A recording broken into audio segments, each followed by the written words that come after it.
Hello guys, and this is the second review. I don't know if I'm posting this on a Thursday or I'm posting this on a Tuesday. But basically, my Amazon reviews are going to be so much shorter than my Wattpad reviews because my Wattpad reviews are kind of like stories I've never read. So I'll be going like more like reading and then automatically reviewing, so it's a lot longer, a lot more than I have to say. While for Amazon, I read a lot of books because I have Kindle Unlimited, and with Kindle Unlimited, you can read 10 books a day and keep downloading more, and by the month is over you realize you've read like over 1 million books, and it's a problem. So anyway, I'm going to do a review of a book that I've already actually reviewed to people in my Facebook reading group, which is called Honey Women, if you're interested. And I already sent this review personally to the actual writer. A lot of things about Amazon writers, I probably won't go out of my way to ask too many Amazon writers of IR fiction if I can review their book, because quite frankly, unlike Wattpad authors who don't get paid for their work and it's more of like their internet savvy, they might attack me. Amazon writers are often accustomed to having people tell them what they think, whether it's good or bad. So for me, first of all, let me say that Xavier Neal is an amazing author. She has a lot of books under her already, and I decided to take a chance and be like, oh, let me check her out. I'm very picky when it comes to books, so often or not, if I have some sort of relationship with the person or know them or some form of seeing them, I kind of like stay with their books because it's just a thing. It's a thing that I've had since Wattpad. But I went out of my way to check out her book, and I actually fell in love. Her book is called Just So Far Away, and it features a main male character called Issac Palmer and a girl character named Tegan Holiday, I believe. And it's basically, the reason why I'm tying this in because of the other book, Just So Curvy, or For the Love of Curves. For the Love of Curvy. God dang. Memory work. But anyway, it's because basically in this story, a girl who went to high school and was technically a nerd knew a guy by the name of Issac Palmer. He was the really hot dude, and him and his ex is the nice name I'm going to refer to her, Tasha, I believe. Let me make sure. Tasha were like sort of using her for their homework to make sure they wouldn't fail or some crap. I hate Tasha. Tasha is hate head. And so the result is that Tegan sort of had a crush on Issac, and basically their lives go totally different ways. Tegan ends up becoming a person who advises other companies. She becomes kind of like a person who looks at trends and basically tells this guy who has a lot of money where he should put it based on the surveys and the numbers, basically. And she makes a lot of money from that. While Issac, on the other hand, becomes a con man along with Tasha, which results in Tasha basically betraying him and getting his ass put in jail, which makes it so he can't see his child named Colt by a woman named Winnie, who's another woman that I don't really like. I mean, I kind of get her, but it's not like he isn't trying. Anyway, so basically Issac comes out of jail a couple of years later, 2 years later, because he got put in jail because he was betrayed by Tasha. And he was in there for like maybe 2 to 3 years, and he comes out and he basically is looking for the next best thing. Like, give me something, give me a con, give me something to make some money, because he wants to pay, because his wife basically said, I'm not letting you see your son unless you pay me money, but he was in jail. So it's kind of like, why are you demanding this? Whatever. So anyway, he's like stressed out, broke. He goes to like a diner, and he's in this diner and he talks to another guy. And this guy, I'm not going to give you his name, but basically a lot of the male characters that you meet or mentioned in the story connect in other books. They're the main characters in the other books. Before you could ask me about your 100 questions, this is not a mafia romance. This is not a MC romance. This is about men who go through things that alter their lives and make them decide to get basically to not retribution, but to basically become reborn, to get out the criminal lives they have. And they meet women, black women, who basically help them along the way or support them or change their lives for the better. So if you like IR and you've been like, I want to read something that's different and interesting, Xavier Neal does a really good job of telling a real story. Mind you, the entire book is done in the narratives of the characters, which I freaking love, because I love Tegan because she's a nerd like I am.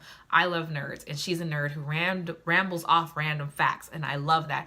I was like, I asked Xavier herself, I was like, how did you do this? Because narration by characters is really hard for me, especially if the character I'm building is like a doctor or something. So it's very hard. I get kind of intimidated writing smart characters. Is that weird? Yeah. So I fucking love this. I'm basically kind of reading off the review I wrote because I did write a review. I freaking love this book. Tegan and Issac bump into each other at this diner because Tegan goes to this diner apparently a lot, and Issac basically gets permission by the guy who owns the diner to sleep there. And so he's like sleeping there kind of on the side trying to figure his stuff out. Well, when Tegan sees Issac, she's like, oh my God, that is my freaking crush from high school. I'm gonna help him. Now, mind you, there's a whole lot more that goes along with this, but she basically ends up grabbing a hold of him and saying, I'm gonna help you. And he's a fine ass man with tattoos, fit, delicious. Why would she say no, even though she's a nerd and she's technically pure? She's a nasty, nasty girl deep on the inside, like all human women. And she's like, yes, I can help you. So he's kind of like, why is she helping me? And then he even actually points out, like, at some point, like, are you doing this because you want to have sex with me? Because you don't have to give me charity so for me to fuck you, because you're fine. Which I kind of like, because the guy is solidly attracted to her. It's not weird. But what I also love is, like, you're thinking kind of, because he's an ex-con and she's like this really sweet girl, it's like she still technically has a crush on him. So when she invites him to his house, mind you, this bitch makes a lot of money, so she lives in like a gated community. She lives in a house all by herself, and she technically, I don't remember, was it that she didn't cook, or like she has a really heavy sweet tooth? Like, she has little quirks that I think are like manga worthy. Like, a lot of the stuff in this book were kind of manga worthy, and I really wish someone would say, hey, I'm gonna make this not a live action, but like make this a comic book, because it was actually a really good fucking story. So anyway, she basically invites him, and he's like, your house is fucking huge, like, what do you do? And then of course, as a man, not having enough money and having your wife scream at you that she wants $200 so you can see your son when you're actually trying to see your son. Yeah, so he's feeling kind of inferior, but then she's like helping him, giving him money, helping him find a job. Like, they start to get like kind of an understanding with each other.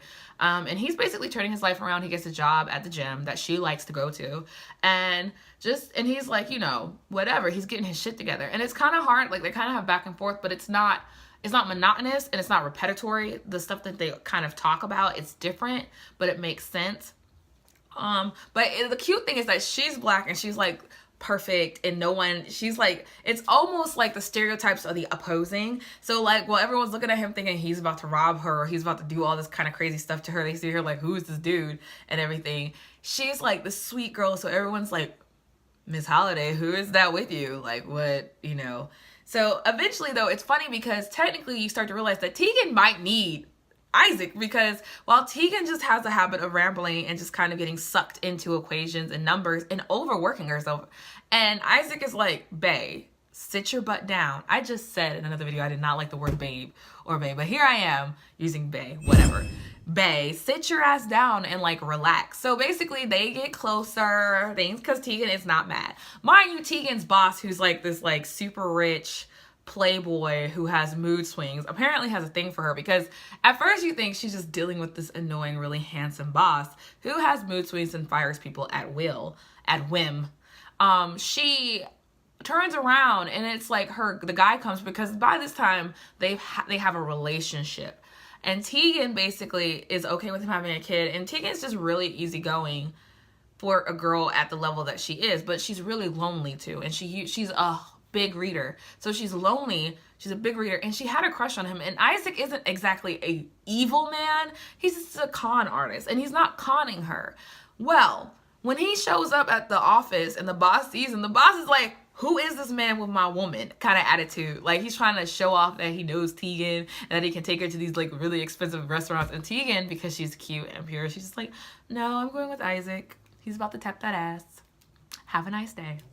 And you're just like, Jesus Christ, really? Really? So anyway, she leaves. So that settles that. And then the ex-con, Issac, is like, he likes you. And she's like, what? No, because she's pure and she's cute and she thinks her boss is weird. Anyway, so as we go on along the story, because I can't tell you exactly the end, all I want you to know is that Tasha bitch shows the fuck up again. And if you know me, I try not to call women in stories whores and sluts and stuff, because I feel like I don't need to demean a woman for her to be a bitch. Like, bitch is like the most I will use for a female, because I feel like every woman has a bitchy moment. But calling women sluts and demeaning them, because men can sleep around and do what they want, so why not women? So that is not why I'm mad at her. I was low-key mad for a hot second at Xavier Neal, because she had this line between Tasha and Issac when like Tasha's trying to draw him back to the dark side. And basically it was like a Bonnie and Clyde moment, and it made them seem far more attached than I wanted them to be. I was gonna cry a little bit, a very small bit. But you know what? He stayed strong. Like, for a minute there, I thought he was gonna tap Tasha too, but I was like, he didn't. Good boy. Good man. So then I was like, Xavier, you'd be trifling if you had that happen. Well, then after all that, some stuff pops up because, of course, Tasha ain't gonna let things lie when he rejects her. And, you know, some stuff pops off because I can't tell you exactly what pops up, but pops off enough that it gets on my nerves. But to find out the quote-unquote details and what really went down with your girl Tegan and Issac, you're gonna have to read the book. It is available on Amazon. Let me check and make sure the price so you know, so y'all don't come for me. First of all, there is a paperback available for $13. If you want a paperback, if you're like, I can't read books online, I can't read books on my phone, I like that real paper stuff, it is available for $13, so hit her up.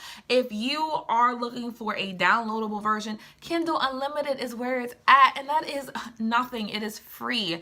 But if you are going to buy it offline and you do not have Kindle Unlimited and you don't got Prime, it's $3.99. And trust me, it is worth the read. It has 74 customer reviews already. And trust me, that stuff is like a 4.7 out of 5. So that's a really good number, So you know what? Hit it up. For me, it's a Cy Wood hardcore Amazon. I love the book. Go check it out, guys. The link is down below. Love you. Deuces. Have a good night.